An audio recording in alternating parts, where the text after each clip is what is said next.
برزخ میں ایک جنت میں موجود ہے اللہ کے فضل سے. ٹرانسفر آف ورڈ ہے, آپ سمجھ لیں. یہ دنیا ہے خالی اور وہ برزخی دنیا ہے الحمدللہ. تو ہمارے یہاں تو بہت اچھا کانسیپٹ ہے, ہمیں تو گھبرانے کی بات نہیں ہے. بس بات اس چیز کی ہے کہ وہ ساری چیزیں جو ہمیں آنے والی ہیں آگے, جس سے ہمیں اس جگہ پہ جانا ہے, برزخ میں جانا ہے, قبر میں جانا ہے, اس کے لیے کیا لوازمات چاہیے, کیا چیزیں درکار ہیں سفر کے لیے. ان چیزوں کو جو غفلت ہے ہمارے قلب پر فراموش کرا دیتی.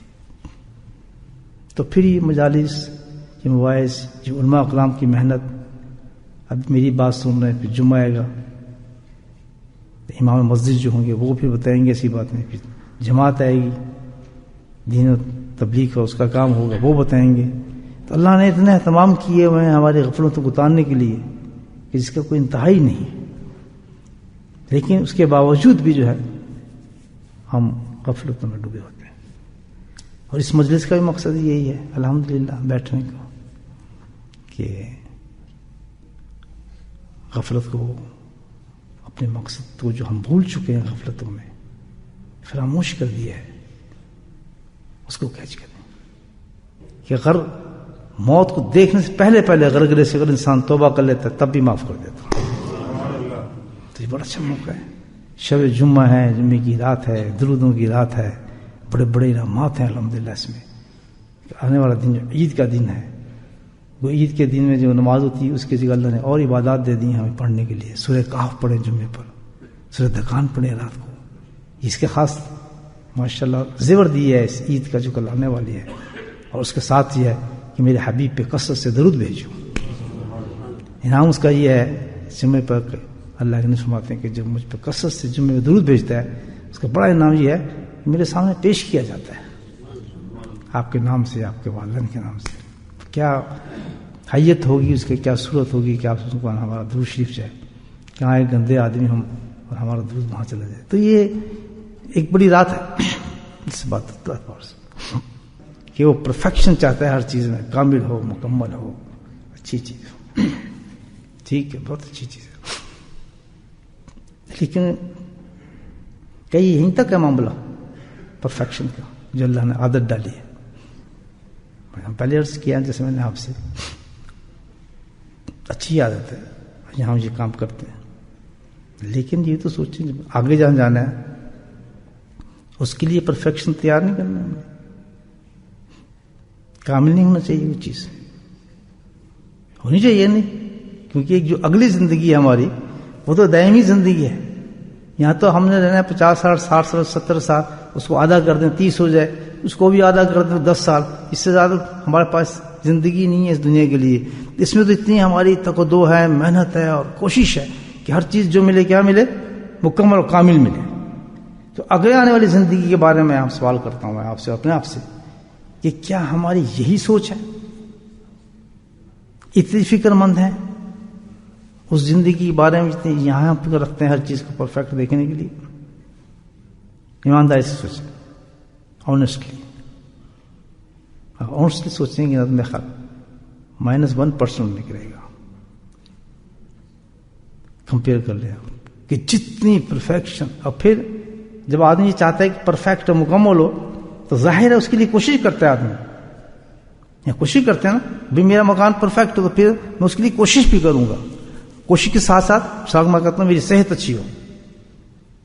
آدمی چاہتے ہیں میری صحت اچھی ہو, تو جب صحت اچھی کرنے کے لیے میں ظاہر کسی سے مشورہ لوں گا, حکیم سے, ڈاکٹر سے, کہ میں پرفیکٹ صحت اپنی کیسے رکھوں, کیا ڈائٹ میری ہونی چاہیے, بیماری سے میں کیسے بچوں. obviously ہم کرتے ہیں نہیں کام. تو دو ہی چیز چلتے ہیں, ایک تو یہ کہ خود تھاٹس انسان کے کہ مجھے پرفیکٹ ہونا چاہیے, اس تھاٹ کے بعد کیا ہوتا ہے, کوشش ہوتی ہے آدمی کی کہ اس چیز کو میں حاصل کروں بالکل مکمل اور کامل طور پر. صحیح ہے نا. تو آخرت کے بارے میں جو ہماری دوسری زندگی اور اصل زندگی ہے جہاں ہم نے جانا ہے, سب سے پہلے دیکھیں کہ ہماری سوچ ہے. آخرت کے اندر بھی جو ایمان ہے یہی سب سے بڑی دولت ہے انسان کی, اس بھی سب کچھ دیکھا جائے گا. اب کیا ہے تو اللہ اکبر, تو آخرت کا جو معاملہ سارا کس پر ہے؟ ایمان پر ہے، مسئلہ حل ہو گیا۔ اگر ایمان ہمارا مکمل ہے،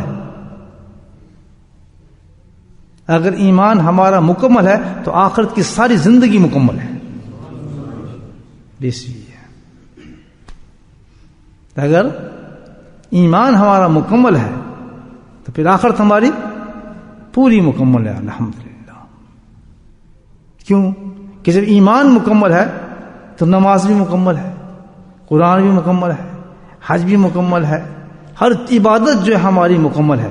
اگر ایمان مکمل نہیں ہے تو ہر عبادت جو ہے ناقص والی ہے، مکمل نہیں ہے، ادھوری ہے، تو وہ تو اللہ کے قبول ہی نہیں ہوگی۔ تو سب سے زیادہ فکر کیا ہونی چاہیے ہر مسلمان کی کہ ہمارا ایمان کیا ہو؟ بات سمجھ آئے گی؟ بالکل شارٹ کٹ۔ اللہ کے حبیب بیان فرماتے ہیں، بڑی مشہور معروف حدیث ہے، ابو ہریرہ رضی اللہ تعالیٰ روایت فرماتے ہیں، اور اس بات کرنے سے پہلے آقا نامدار سرور عالم صلی اللہ علیہ وسلم عام طریقے سے بات نہیں کی ہے، امپورٹنس دیکھیں اس بات کی، عام طریقے سے بات نہیں کی ہے جیسے اور احادیث نبی، نہیں، ڈفرنٹ طریقے سے اللہ نے اس حدیث کو پیش کی ہے، بات کی ہے۔ کیسے؟ کہ قسم ہے اس ذات کی جس کے ہاتھ میں میری جان ہے، اللہ اکبر۔ یہ نبی کریم صلی اللہ علیہ وسلم فرماتے ہیں، ابو ہریرہ روایت کرتے ہیں، اس طریقے سے اس بات کو بیان فرما رہے ہیں امت تک۔ ایمان کی معاملہ دوستو، یہ تو بہت امپورٹنٹ چیز ہے نا۔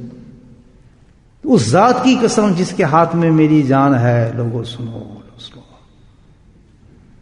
لا یؤمن احدکم حتی یکون احب، اللہ کے نبی فرماتے ہیں کہ اے لوگوں غور سے سنو، تم مکمل کامل ایمان والے نہیں ہو سکتے، کسی حالت میں نہیں ہوگے، کبھی نہیں ہوگے۔ کیوں؟ نشانی بتائیے، کہ میں نشانی بتاتا ہوں کس کا کامل ایمان ہوگا۔ لا یؤمن احدکم حتی یکون احب الیہ من والدہ وولدہ ومن الناس اجمعین۔ اللہ اکبر۔ اب دیکھ لیں، اللہ کے نبی صلی اللہ علیہ وسلم فرماتے ہیں کہ کوئی آدمی بھی کامل ایمان والا نہیں ہو سکتا جس کا کامل ایمان نہیں، اس کی کامل نماز نہیں، اس کا کامل حج نہیں، اس کا کامل روزہ نہیں، اس کے لیے جب کامل کچھ بھی نہیں تو آخرت میں کچھ نہیں اس کے پاس، 0/0۔ It's very serious thing۔ یہ اللہ کے نبی بیان فرما رہے ہیں۔ کیوں؟ اس کے ایک ہی چیز ہے، اللہ کے کامل ایمان والوں کی ایک چیز ہے، لا یؤمن احدکم حتی یکون احب الیہ، کہ جو مجھے اللہ کے نبی فرماتے ہیں، میں اس کے نزدیک تمام پورا سکسیس ہے، والدین سے، اس کی اولاد سے، اور جو بھی ہیں زمانے کے اندر، ان سب سے زیادہ محبوب نہیں ہوگا جب تک ایمان کامل نہیں ہوگا۔ لا یؤمن احدکم حتی یکون احب الیہ۔ معیار سمجھ آ گیا نا کہ کامل ایمان کا سارا معیار کون ہے؟ اللہ کے حبیب صلی اللہ علیہ وسلم کی محبت۔ ختم، یہ نہیں ختم کر دی ساری۔ نماز کس کی افضل؟ جس کے لیے محبت نبی پاک کی ہوگی۔ حج کس کا افضل؟ افضل نہیں، قبول، کامل، جو نبی سے محبت کرتا ہو۔ تو ساری چیز کا سینٹرل پوائنٹ کیا ہو گیا؟ آپ کی ذات گرامی ہو گئی پوری کائنات کے اندر۔ کیسے؟ باپ سے، ماں سے، سب سے۔ کیسے افضل ہو؟ فرمایا، بہت وسیم لکھتے ہیں اس حدیث پر کہ آپ صلی اللہ علیہ وسلم کا حکم، اتباع، اطاعت، فرما برداری، آپ کی اتباع، آپ کی فرما برداری اور آپ کا حکم، تمام جتنے بھی انسان بتائیں، ان تمام کی جو محبتیں کوئی بھی اس کے اندر رکاوٹ نہ بن سکے۔ جہاں آپ کی اتباع کا حکم آ رہا ہے، اس کے مقابلے کے اندر باپ، ماں، جو کچھ بھی ہے، کسی کو بھی کوئی دخل نہیں۔ جب آپ کو کوئی حکم آ گیا، سب کو قربان کر کے آپ کے حکم کو پہلے ماننا پڑے گا، آپ کی اتباع کو پہلے ماننا پڑے گا، آپ کی اطاعت کو پہلے ماننا پڑے گا۔ جو شخص اس دنیا کے اندر اس طرح زندگی گزار رہا ہے، اللہ کے نبی فرماتے ہیں کہ اس کا ایمان کامل ہے، میں گواہی دیتا ہوں کہ اللہ میں تو تجھ سے محبت کرتا تھا، کیسے؟ میں تیرے لیے نماز پڑھتا تھا، میں تیرے لیے حج کرتا تھا، میں تیرے لیے قربانی کرتا تھا، میں تیرے لیے ذکر کرتا تھا، میں تلاوت کرتا تھا، میں فلاں فلاں فلاں کام کرتا تھا، میں تو دن رات تیرے کام پہ لگا رہتا تھا، تیری کاموں پہ زندہ تھا، تہجد میں اپنے ماتھے کو رگڑتا تھا، میرے پاس دعوے یہ میں تو تجھ سے محبت کرتا تھا. اللہ پاک کہی تیرے دل سارے ریجیکٹ، مجھے ایک دعویٰ چاہیے میری محبت کا، اور وہ دعویٰ کیا ہے کہ تیری زندگی اتباع رسول پر تھی.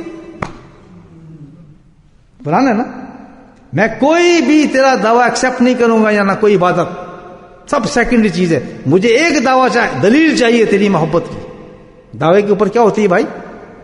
مجھے بولو کیا چاہیے؟ آپ مجھ سے کہتے ہیں جی میں آپ سے محبت کرتا ہوں، دلیل کہنے کو تو سب کہتے ہیں.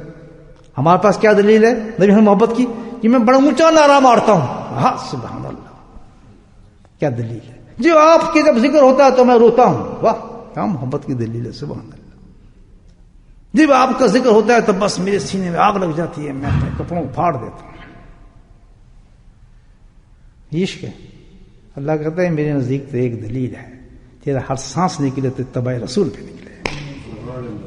تیرے چلنا ہو، پھرنا ہو، اٹھنا ہو، سونا ہو، شکل ہو، صورت ہو، لباس ہو، تو وہی چیز پسند کر جو کہ میرا حبیب نے پسند کیا.